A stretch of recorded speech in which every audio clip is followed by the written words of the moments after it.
कानपुर पहुंचे पूर्व विधानसभा नेता प्रतिपक्ष माता प्रसाद पांडे। अर्पित त्रिवेदी के निज निवास पहुंचे पत्रकारों को किया संबोधित। यूपी सरकार पर जमकर बोला जुबानी हमला। बिजली आपूर्ति पर मंत्री अधिकारियों को बना रहे दोषी। सीएम बोलते हैं नहीं है पैसे की कमी, उसके बावजूद भी नहीं हो रही बिजली सप्लाई। प्रदेश में बिजली व्यवस्था चरमरा चुकी है।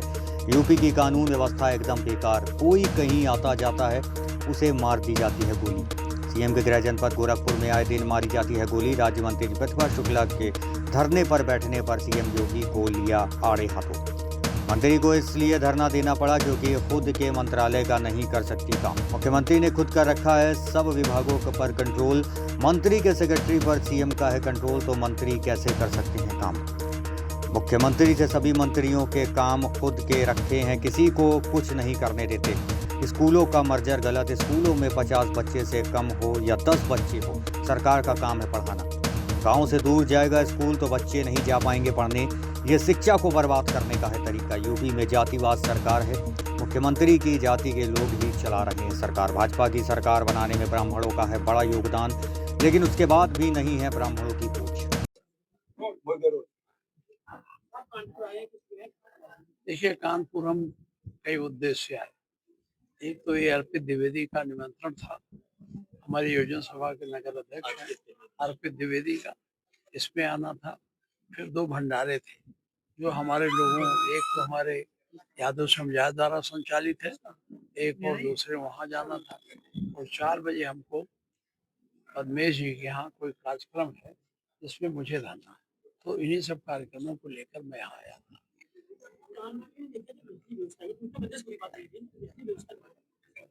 देखिए, आप देख ही रहे हैं बिजली व्यवस्था की हालत जो है, और रोज मंत्री का बयान आप सुन रहे हैं, उससे वो खुद निराश है।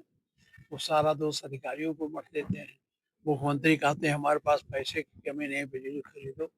तो अगर पैसे की कमी नहीं है तो बिजली खरीद के आनी है ना। इनकी व्यवस्था बिजली की चरमरा गई, और बिजली व्यवस्था को जितनी हमें जरूरत है, मंत्री जी कहते उससे ज्यादा हमारे पास बिजली है। फिर उससे ज्यादा बिजली तब तो गड़बड़, क्योंकि उनका तर्क जो है कोई सही नहीं है। बिजली व्यवस्था जैसे हमारे राष्ट्रीय अध्यक्ष जी कहते हैं और सारे लोग कहते हैं कि बिजली व्यवस्था इनकी बिल्कुल चरमरा गई है। हमारी आवश्यकता अनुसार इनके पास बिजली उपलब्ध नहीं है, जबकि बिजली के इतने कारखाने हैं, जितना उत्पादन करना चाहिए लगता है उतना उत्पादन नहीं कर पाते।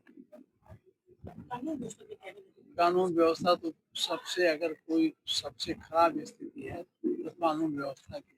आज आप देखते हो कहीं कोई निकलता है गोली मार दिया जाता है, कहीं कोई जाता है गाड़ी रोक के लूट दिया जाता है। और सरकार कहती है कानून व्यवस्था हमारी बहुत अच्छी है। जब हम लोग आंकड़ा देते हैं तो उस आंकड़े को मानते नहीं। कानपुर को छोड़ो, गोरखपुर जहाँ मुख्यमंत्री रहते हैं, जिस दिन रहते हैं उस दिन वहाँ किसी न किसी को गोली मारी जाती है और लोग भाग जाते हैं। तो कानून व्यवस्था की स्थिति बहुत अच्छी है। ये लोग न तो एक कानून व्यवस्था के नाम पर एक घटना को उजागर कर पा रहे हैं और ना ही किसी को पकड़ पा रहे हैं। इतनी बड़ी पुलिस फोर्स है। पहले एक थाने में 14-15 सिपाही और दरोगा मिलकर रहते थे, अब एक एक थाने में 10-10, 11-11 सब इंस्पेक्टर हैं, एक इंस्पेक्टर है और 70 और 80, 75 कांस्टेबल है। ये बिजली कानून व्यवस्था को पहले ही रोकना चाहिए। ये कहना कि हमने पकड़ लिया मुलजिम को, हमने माल बरामद कर लिया, ये कोई कानून व्यवस्था नहीं। कानून व्यवस्था का मतलब है कि इसका जो प्रिवेंटिव मेजर है कि ये घटना हो ही ना, इस पर सरकार को ध्यान देना चाहिए। मैंने असेंबली में भी कहा था, तो इसका कोई उनके पास जवाब नहीं है।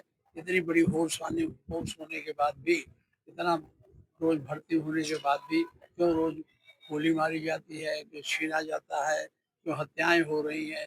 ये सरकार की नाकामी का द्योतक है। अपनी ही सरकार में जो है मंत्री को धरने पर बैठना पड़ा, किस तरह से आप आपको बताएं, ये तो अभी 10 मिनट चलेगी तो मैं इस सवाल को उठाऊं।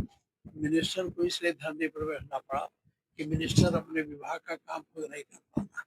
मुख्यमंत्री सारे विभागों पर कंट्रोल किए हैं, चाहे वो स्वास्थ्य हो, हर विभाग।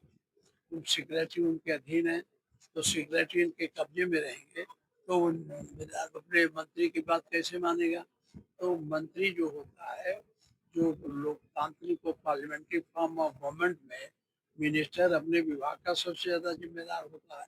यहाँ सारी जिम्मेदारी मुख्यमंत्री ने अपने ले रखी है, उनको कुछ करने नहीं देते, तो ये स्थिति ऐसी आई है।